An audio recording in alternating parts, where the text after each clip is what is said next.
अस्सलाम वालेकुम दोस्तों, कैसे हो? उम्मीद करता हूँ आप सब खैरियत से होंगे।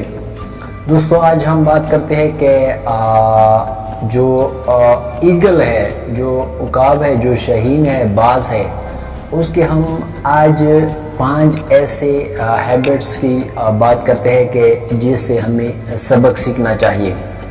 तो जी वो 5 जो हैबिट्स है वो क्या है? नंबर फर्स्ट कि जो बास होता है, जो उकाब होता है, जो शाहीन होता है, वो हमेशा अकेले उड़ता है। मतलब ये कि आपने कभी भी ये नहीं देखा होगा कि कोई भी बाज जो है वो किसी और परिंदे के साथ वो उड़ रहा है, नहीं, बल्कि वो अकेले ही उड़ता है, या अगर उड़ता भी है तो वो अपने दूसरे बास के साथ उड़ता है। दोस्तों हमें ये सबक सीखना चाहिए कि कभी भी जो कम सोच वाले लोग होते हैं उसके साथ कभी भी मत रहना, उससे अकेला बेहतर है। क्योंकि जब आप अकेले होते हैं तो उसमें इंसान को अपने आप को जानने की एक मौका मिलता है, तभी जाके आप कामयाब होते हैं।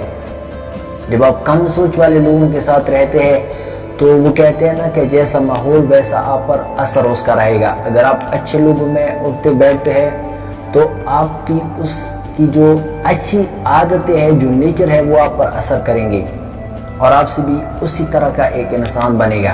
अगर आप कम सोच वाले लोगों के साथ मतलब बुरे लोगों के साथ उठते बैठते हो तो वही जो असर है वो आप पर भी रहेगा और आपसे भी वही वो शख्स निकलेगा। फिर ये याद रखना।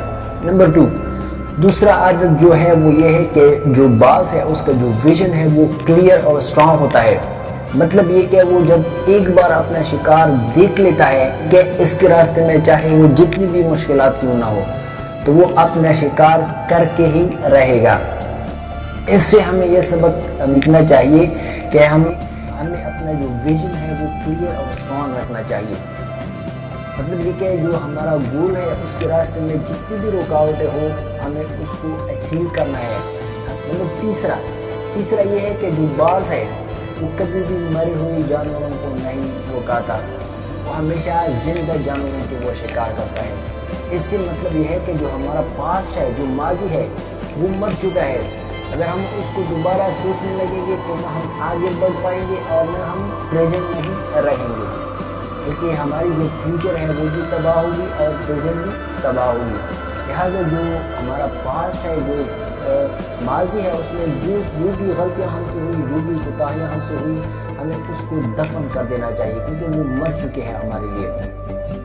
फोर्थ नंबर ये है कि जब भी कोई तेज़ या तूफान या आंधी आती है उसमें जो बाज होता है वो एक्साइटेड होता है, वो पुरजोश होता है, क्योंकि जो आंधी या तूफान की जो तेज़ हवाएं होती है उसमें बाज जो है वो ऊपर से ऊपर उड़ने की कोशिश करता है।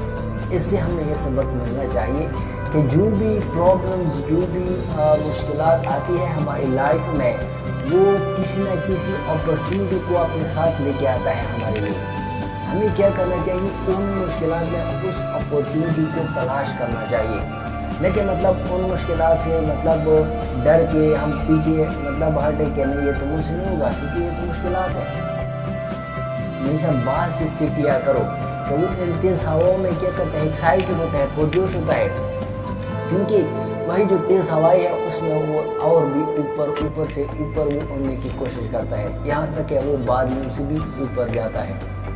नंबर 5 पर बाज जो है वो कभी भी अपने घोंसले में जो सॉफ्ट जो घास होता है वो कभी भी नहीं रहने देता, क्योंकि अगर आपने देखा होगा कि बाज का जो घोंसला होता है वो हमेशा उसमें जो घास होते हैं वो हार्ड होते हैं, वो सॉफ्ट नहीं होते।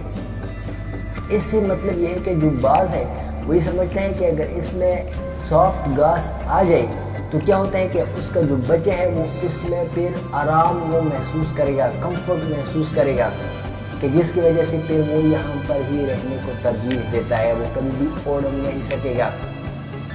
बाज भी ये जानता है कि there is no growth and comfort zone, कि जो कंफर्ट जोन होता है उसमें कभी भी आप तरक्की नहीं कर सकोगे। इससे हमें ये सबक सीखना चाहिए कि अगर आप अपने लाइफ में जितना भी वो कंफर्ट जोन में आप रहते हैं तो कभी भी आप वो कामयाब नहीं होंगे, کیونکہ آپ جتنا کمفرٹ زون میں رہنے کے عادی ہوں گے اتنا آپ کے لیے جو فیوچر ہے آنے والا وقت ہے وہ انکمفرٹیبل ہوگا. تو امید کرتا ہوں دوستو آپ کو اس سے موٹیویشن مل گیا ہوگا. اگر فرسٹ ٹائم چینل پہ ہو تو ویڈیو کو لائک کریں, چینل کو سبسکرائب کریں اور بیل آئیکن کو بھی پریس کریں. اپنے دوستوں کے ساتھ بھی شیئر کیا کریں. انشاءاللہ نیکسٹ ویڈیو میں ملتے ہیں. اپنے دعاؤں میں یاد رکھیے گا, بہت سارا خیال رکھیے گا. اللہ حافظ.